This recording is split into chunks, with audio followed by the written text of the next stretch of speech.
Bem, pessoal, continuando então o nosso episódio, onde a gente está falando um pouquinho, né, sobre essas inovações biotecnológicas que a gente tem trazido para o mercado. Estou recebendo o Rafael e o Alan, mas vou deixar que vocês se apresentem, por favor, né, quem vocês são e o que vocês fazem, para a gente continuar o nosso bate-papo aqui hoje. Olá, pessoal, boa tarde. É um prazer estar aqui com vocês, falando aí desse assunto tão importante, tão polêmico, né, que é o nematóide, aí no Brasil, nas várias áreas. Eu sou Leonan Rafael de Toledo, conhecido aí por Rafael. Sou engenheiro agrônomo, sou o diretor de desenvolvimento da ECOA e hoje eu atuo com algumas áreas, desde a parte de bioprospecção, na parte de desenvolvimento de produto e também o desenvolvimento de mercado. Boa tarde, pessoal. Novamente aqui mais uma vez com a Tamar, né? Eu sou Alan Higashi, sou engenheiro agrônomo também, né? Mas grande parte aí da minha carreira eu trabalhei com microbiologia, né? Então, acho que eu até sou mais microbiologista do que agrônomo, né? Mas eu transito nessa área. Hoje eu sou membro do desenvolvimento de mercado da ECOA e estou aqui com os meus amigos da ECOA para bater um papo aí sobre os nematóides. Isso aí. Bem, pessoal, o meu primeiro questionamento é em relação... Falamos do problema, falamos que temos, né, soluções já no mercado, mas o produtor, quando ele está lá no campo e ele tem uma dúvida, ele acha que pode ser, que ferramentas hoje ele tem para poder identificar realmente um problema, a necessidade dele identificar a espécie do nematóide para ele poder fazer o controle, que ferramentas a gente poderia falar um pouquinho para ele que ele pode se utilizar para poder escolher o melhor produto, né, fazer o melhor manejo. Perfeito, Tamar. Hoje existem algumas técnicas, né, para fazer amostragens em solo. Alguns nematóides, como a Juliana comentou, eles são notáveis a olho nu, então você já tem uma tendência a identificar que existe o problema, como a presença de galhas, a presença das lesões. Então, isso já são indicativos que tem a presença do nematóide. Mas nós precisamos ter certeza de qual nematóide que está ali.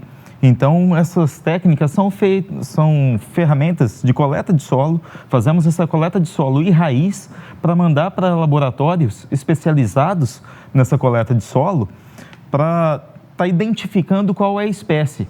Por exemplo, o meloidógene, eles formam as galhas, mas existe o meloidógene javanica, existe o meloidógene incógnita, e dentro disso, subespécies ainda dentro desses grupos, as raças disso. Então, tem uma infinidade de nematóides e existem alguns produtos que são específicos para algumas raças ou cultivares que dão resistência para determinadas raças desses nematóides, que sempre é feita essa seleção de escolha, né, de variedades que têm essa resistência, baixo fator reprodutivo, né, desses nematóides, que não é a preferência dele para essas cultivares.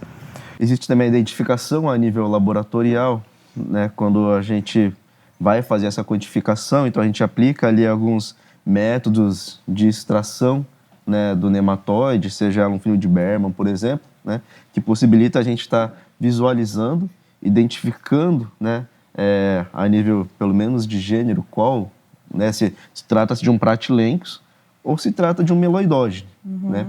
Então, é feito também, né, essa visualização e a identificação morfológica, né, desses nematóides. E a contagem, ela é um tanto quanto criteriosa, né? O pessoal que conta nematóide aí já está acostumado a ficar muitas horas com os olhos no microscópio. Eu, particularmente, não tem essa habilidade, dá uma dor de cabeça no começo, o pessoal comenta bastante, né?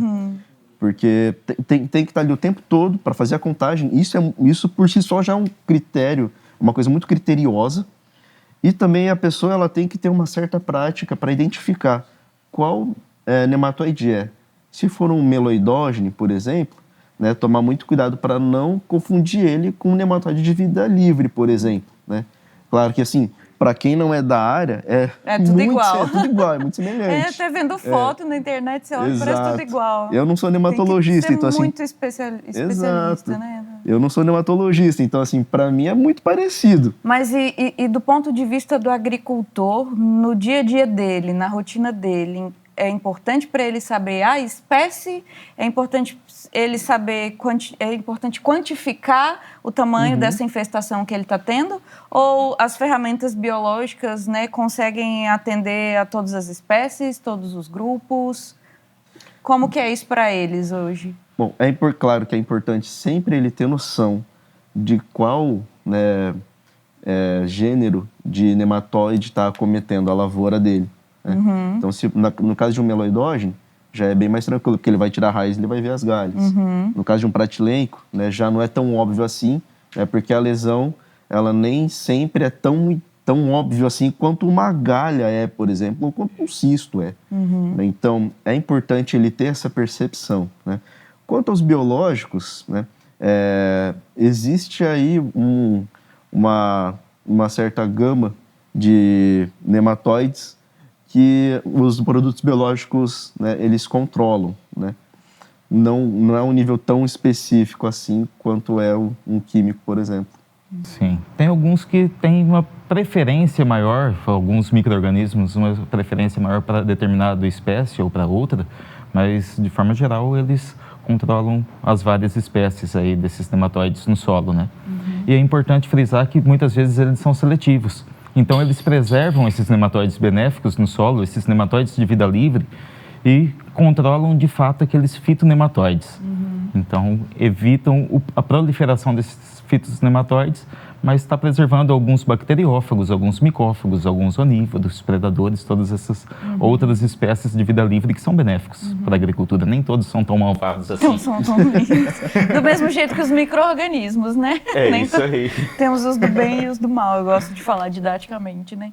Mas é bem isso mesmo.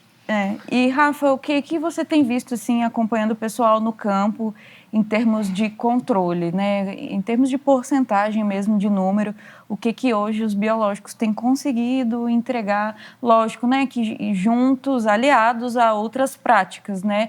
Nunca estão sozinhos. A gente tem uma cultivar ali resistente, mas o que você tem visto que você pode contar para a gente?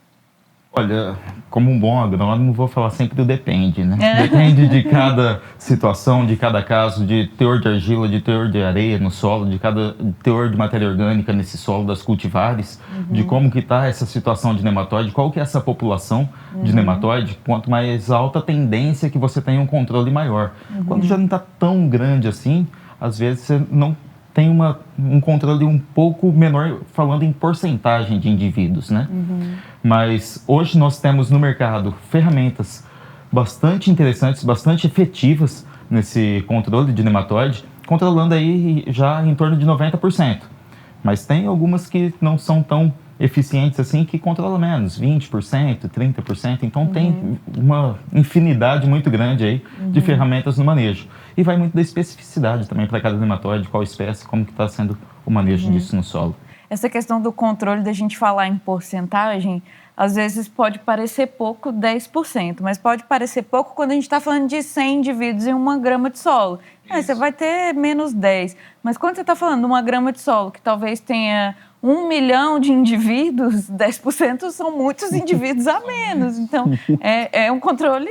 Pode parecer pouco, porque a gente tem muito mais, né? A gente chega a números muito maiores. Mas é significativo, né? Isso é um trabalho constante, né? Então, você tem que vir fazendo esse manejo constante, ano após ano, sempre vir trabalhando o seu solo, manejando, escolhendo variedades que tem um fator reprodutivo menor desses nematóides. Porque milagre a gente ainda não está fazendo. Não existe milagre. Então, é um conjunto de ferramentas que atribui desde a parte de cuidados com o maquinário, do transporte de uma área para outra, lavar esses plantadeiras, as grades, todos esses maquinários de uso dentro do solo que pode estar carreando isso, como escolha de variedades e também trabalhando com alguns produtos, seja tratamento de semente ou seja aplicação direta em suco de plantio ou drenche, pensando aí em algumas culturas hortaliças, frutíferas, né, que aí não se faz suco de plantio, mas existem outras estratégias para estar trabalhando com isso. Legal. Eu queria falar também um pouquinho agora sobre o nosso produto da vez, né? Esse é o nosso objetivo dentro desse podcast também, é falar um pouquinho sobre um indivíduo em especial, né, chamado Pocônia, dentro de um produto que estamos lançando, que é o Sigin. E eu queria que você começasse falando um pouquinho, Alan, pra gente, então, sobre a Pocônia, né? Quem que é, o que faz, do que vive. Do que se alimenta. Do que se alimenta. O que faz. Então, o nosso mais novo produto aí, né? Pocônia chlamydospora. É um fungo, né, nematófago. Então, O que significa um nematófago? Significa que ele se alimenta, né, dos nematóides, né? Perfeito. Então, existem vários mecanismos de ação, né, da Pocônia. E um deles é o parasitismo, né, como a gente já tocou aqui no assunto, né? Ele é nematófago, então significa que ele vai parasitar diretamente o nematóide, né? Mas óbvio que existem outros mecanismos de ação, né? Um deles é em cima de ovos, colonizando os ovos, né, dos nematóides, né? Então, para isso, ele usa de artifícios muito parecidos, né? Quando um fungo, né, por exemplo, aí uma bovéria, vai colonizar uma mosca branca, por exemplo, né? Então, tem lá as fases de adesão e penetração, e depois ela começa a se nutrir do inseto e o inseto vem a morrer, né? No ovo do nematóide vai acontecer basicamente o mesmo processo, né? Nas mesmas etapas, mas isso de forma grosseira. Obviamente que quando o esporo desse fungo entrar em controle com o nematóide, em contato, com o nematóide, ele vai usar enzimas um pouco diferentes do que ele usaria, né? Do que a bovéria usaria, por exemplo, se ela fosse infectar uma mosca branca, né? Até mesmo porque a composição de um inseto, né, da superfície de um inseto é muito diferente da superfície de um ovo de nematóide. Então, as enzimas envolvidas ali, elas são diferentes, mas vai acontecer basicamente os mesmos processos. Outra via, né, de controle é por metabólitos secundários. No caso da Pocônia, ela usa metabólitos secundários de baixo peso molecular, né? Então, esses metabólitos, eles vão vir a ter uma ação tóxica direta em cima, tanto de ovos, quanto dos próprios juvenis de nematóides, né? Importante frisar que o estágio de desenvolvimento do ovo de nematóide, né, ele tem lá os estágios de desenvolvimento, ele vai, né, ficando cada vez mais maduro, entre muitas aspas, até ele eclodir e gerar um novo indivíduo. Então, quanto o ovo mais, né, no começo do seu processo de desenvolvimento, maior o índice de eficácia da Pocônia, tá? O mesmo vai valer também para os metabólitos dela. Então, quanto uma forma mais jovem do nematóide, mais esses metabólitos vão ter uma ação maior, né? E que metabólitos são esses? Um chama-se fomalactona, que tem aí uma certa semelhança no nome com a foma que causa doenças aí no café, por exemplo, porque justamente foi isolado disso, né? Obviamente que outros gêneros de fungo também produzem a fomalactona, assim como a Pocônia também produz, e que ela tem ação nematicida. Outro metabólito envolvido é a aurovertina, né? Também trata-se de um metabólito secundário, né, que tem controle de nematóides.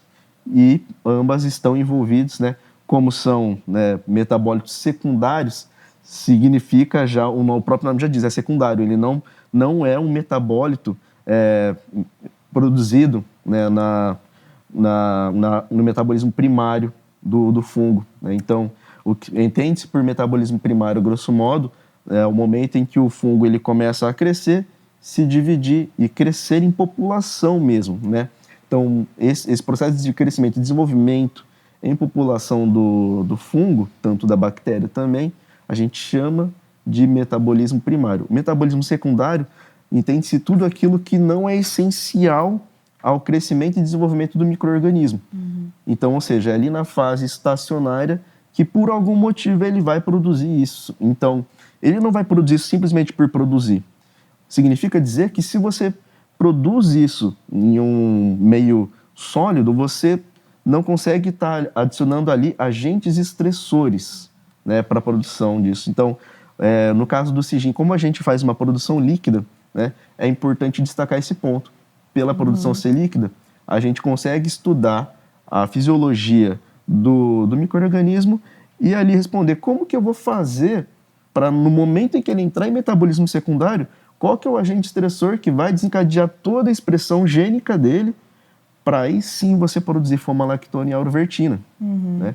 Então, além de ter todos os outros benefícios, né, como, né, uma maior concentração, né, problema lá na ponta de entupimentos de bico, por exemplo, né, já que a gente está produzindo ele, né, desde o começo ele já é produzido de forma líquida, né, a gente também tem esse adicional de conseguir estimular o micro-organismo a produzir esses metabólitos secundários, que é muito importante na hora que você aplica, né, esse efeito de choque, vem justamente desses metabólitos que a gente consegue estar estimulando ali no momento da produção. E levando no produto final. Né? Levando isso, exatamente, levando isso no nosso produto final, que é o sigim, né? E depois a colonização, né, vai ter todo aquele efeito importantíssimo no controle de nematóides, né, que é o residual prolongado. Por isso, né, também, que aproveito até aqui o gancho, né, ontem eu e o Rafael mostramos um dado aí, né, na hora da nossa apresentação aqui na convenção, de que do total de nematicidas utilizados no Brasil, né, entre 90% e 70% é usado produtos biológicos, justamente por conta, né, desse efeito residual que o químico não tem. O químico ele tem um efeito de choque muito forte, mas um efeito residual muito fraco.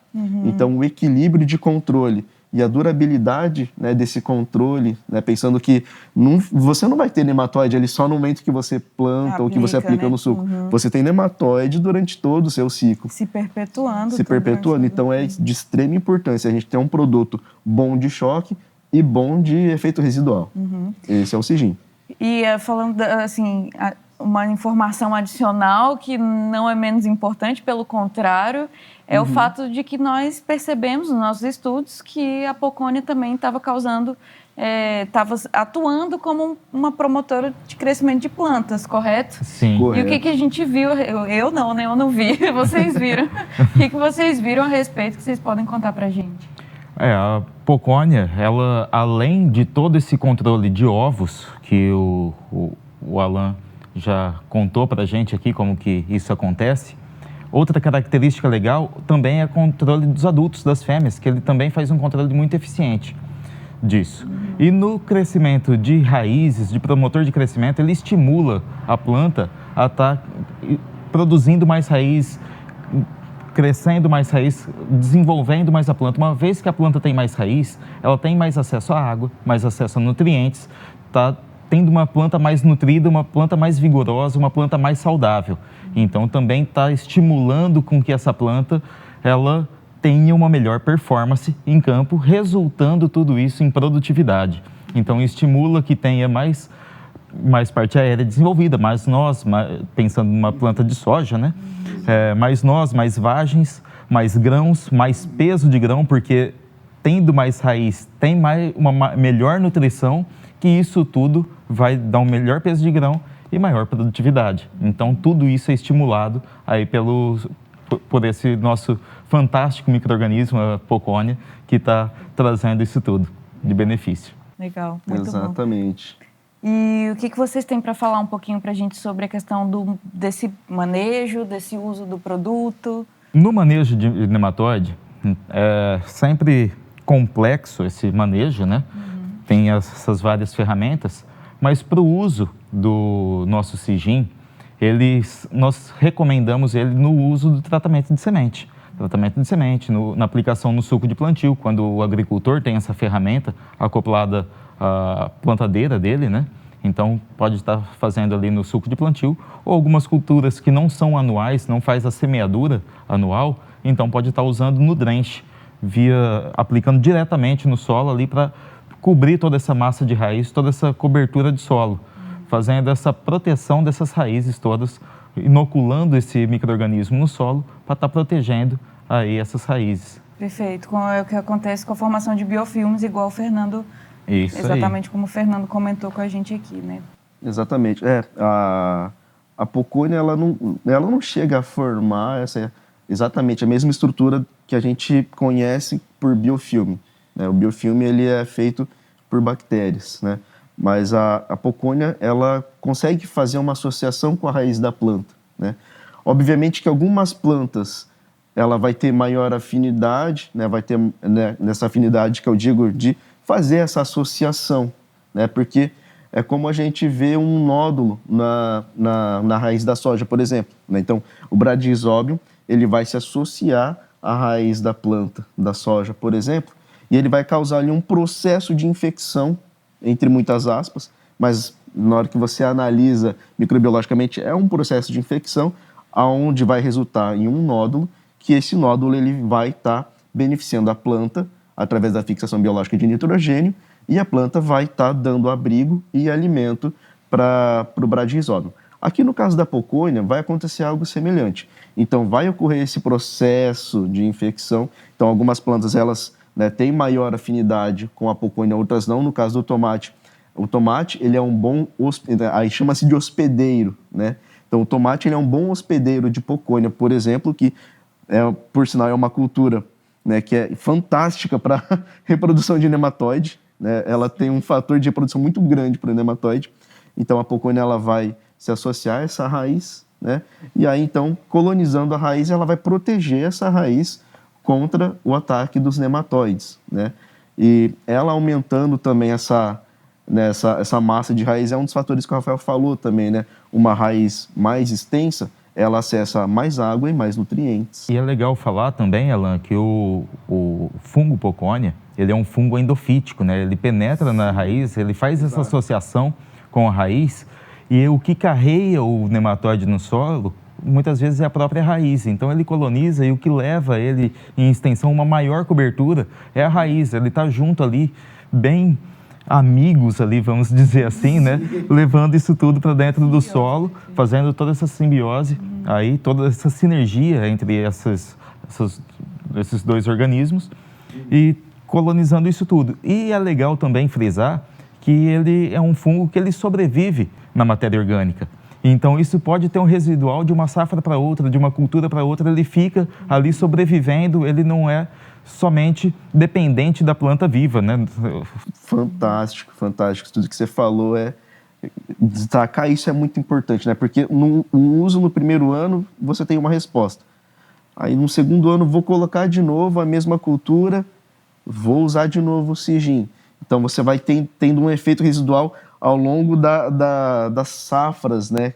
E não apenas, né, na cultura que você implantou naquele ano, né? Então, você vai tendo um efeito residual aí de anos, né? Conforme você vai fazendo uso do produto. Muito bom, muito legal destacar esse ponto. Perfeito. É exatamente o que a Ju estava comentando também sobre a questão residual, né, do químico comparado com o biológico.